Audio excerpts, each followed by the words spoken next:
فرمایا سب کچھ کرنا مگر یہ 3 گناہ کبھی نہ کرنا، یہ 3 گناہ تمہیں جیتے جی مار دیں گے۔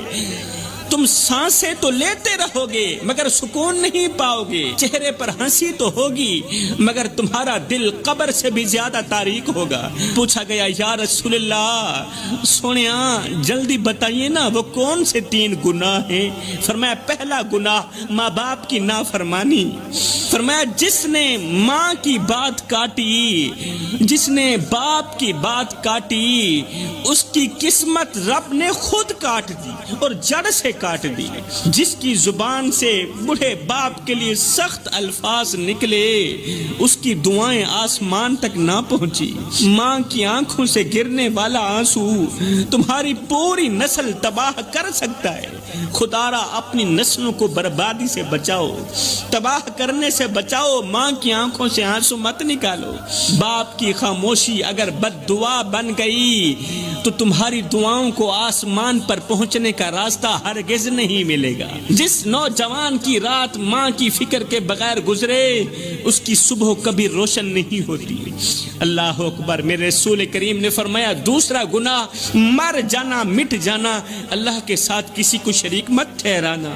یہ وہ گناہ ہے جسے رب کبھی معاف نہیں کرے گا۔ جس نے تعویذ پر تو بھروسہ کیا، جس نے پرچی پر تو بھروسہ کیا مگر دعا پر بھروسہ نہیں کیا، جس نے پیر پر تو بھروسہ کیا مگر قرآن پر بھروسہ نہیں کیا، وہ رب کا نہیں، وہ گمراہی کا بندہ ہے، وہ تباہی کا بندہ ہے، وہ رب کا بندہ نہیں ہے۔ رب سب کچھ برداشت کرتا ہے مگر اپنے ساتھ کسی اور کو برداشت نہیں کرتا۔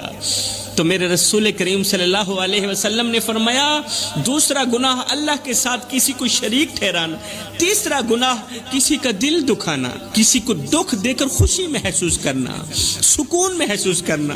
کسی کو اتنا مت ستاؤ کہ وہ اللہ کے سامنے تمہارا نام لے کر رو پڑے، کیونکہ جب مظلوم کی آہ عرش تک جاتی ہے نا تو ظالم کے محل مٹی میں ملا دیے جاتے ہیں، پھر طاقتوروں کے محل مٹی میں ملا دیے جاتے ہیں جب مظلوم کی آہ عرش تک جاتی ہے۔ وہ آنکھ جو رات کے اندھیرے میں بہتی ہے، وہ دل جو بے آواز تڑپتا ہے، وہ لب جو کچھ نہیں کہتے مگر خاموشی سے بد دعا ہی دیتے رہتے ہیں، قسم ہے اللہ پاک کی ان کی فریاد عرش کا دروازہ جا کھٹکھٹاتی ہے اور اپنی بات منوا کر ہی دم لیتی ہے۔